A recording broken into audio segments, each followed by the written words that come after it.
Welcome to Space News from the Electric Universe, brought to you by the Thunderbolts Project at thunderbolts.info. In November of 2013, skywatchers around the world eagerly awaited the approach of the Comet ISON. Dubbed the Comet of the Century by several in the media, some astronomers had predicted a stupendous cometary display as ISON approached its perihelion. The comet was also the subject of countless bizarre speculations, from the claim that ISON had somehow turned Mars into a comet, to the idea that ISON was actually the planet Nibiru. However, despite the heightened expectations, ISON ultimately proved to be something of a fizzle. On November 28th, scientists first suspected that ISON had disintegrated as its activity appeared to cease.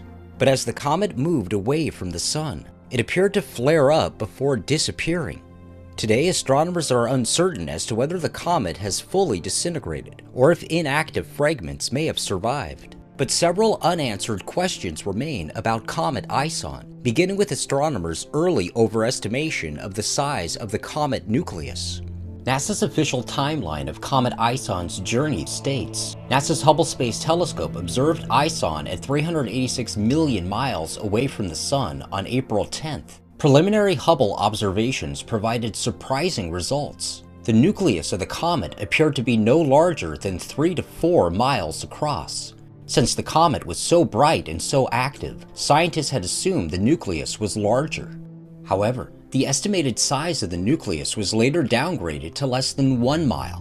Why do astronomers face such difficulties in estimating the size of a comet nucleus? The size of the Comet ISON was overestimated at the beginning, and it was downgraded in April to about 3 to 4 miles across. But even then it was expected that as it went around the Sun and being on its first journey, that it would put on a spectacular display and be even more spectacular perhaps after leaving the Sun. That wasn't to be. And the reason for that is that you cannot estimate the size of an object by its electrical effects.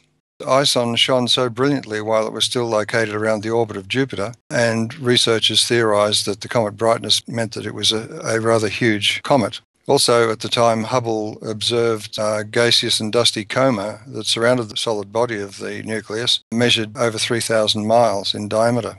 But in the electrical model, the size of the coma bears no relationship to the size of the object, but to its electrical characteristics, how much charge it carries compared to its surroundings. We have an earlier example where Comet Holmes' coma surprised astronomers by being the largest object in the solar system.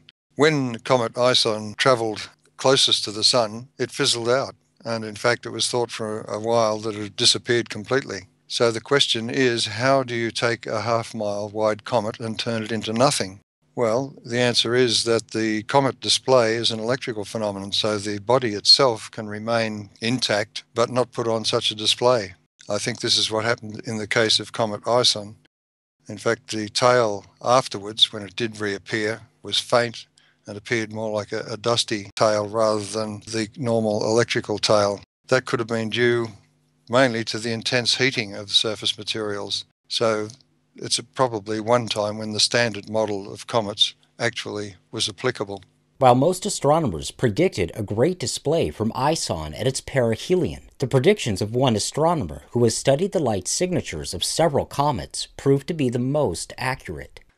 Everyone seemed to be predicting that Comet ISON would turn on a magnificent display as it left the Sun and headed towards the outer solar system once again. However, there is one scientist who has a lot of experience with comets, and he was able to point out that it was entirely predictable that Comet ISON would fizzle out. He felt that it would entirely disintegrate. Now, the fact that there is some remnant appears to have appeared after passing the Sun doesn't denigrate his work at all, because he has taken readings of the brightnesses of many, many comets and shown that I think there are about 4 other comets who showed the same characteristics as Comet ISON. That is, the brightness of the comet increases until it gets to a certain distance from the Sun, and then it suddenly decreases and then flattens out and doesn't increase as expected. Now, he predicted back in July of this year that Comet ISON would disappear, and he was almost right, it seems, with this particular comet. From the electrical point of view, looking at comets as an electrical phenomenon, it seems that we have to be careful not to apply the electrical model to the exclusion of the standard model. And I say this because the electrical model of a comet provides the star-like brightness of the nucleus in the form of cathode discharge. It provides explanations for its filamentary tails, which are not explained very well by standard theory. But what happens if the discharge goes out? If for some reason the comet reaches accommodation with its environment and the discharge quenches? And this is quite sudden. And this is the kind of thing that the astronomer Ignacio Ferrin points out in his paper, that the light curve of these comets that fizzle out suddenly drops. It's a sudden event, and it's not explained by any standard theory. However, from the electrical model, of course, an electrical discharge can stop suddenly. It stops and starts suddenly.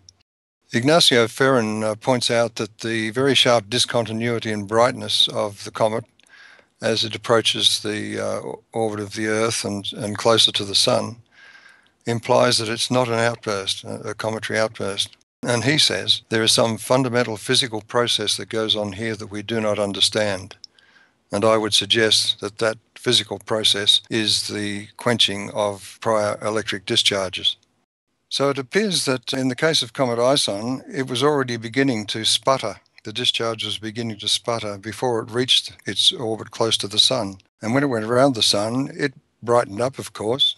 But after passing the Sun, it appears that all we saw was a dusty tail and no nucleus. And this is what I would expect if the discharge was quenched and the dust and so on that was being produced was rather like that of an asteroid.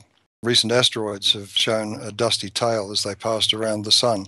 In that case, just the sheer heating of any volatile material on the surface, or the extreme gravitational effects as the comet swings around the Sun, all of these things can tend to tear it apart or to pull material off the surface and distribute it.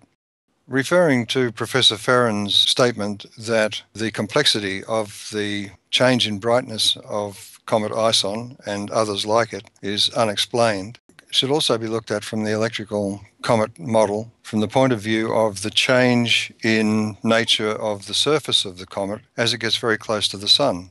As it's out beyond Earth's orbit, the comet acts like what's known as a cold cathode. In other words, the material of the cathode itself is cool. In fact, it's very cold in the case of a comet. However, when it reaches the vicinity of the Sun and swings close by the Sun, that cold cathode becomes a hot cathode, and the discharge characteristics will change as a result. And this is the kind of thing that's noted by Professor Ferrin in his charts of the brightness changes in comets. So this is something else that has to be considered. So the comet behavior is quite complex, but at present the astronomical view of comets as being dirty snowballs just does not fit. An entirely new approach is required. For continuous updates on space news from the electric universe, stay tuned to thunderbolts.info.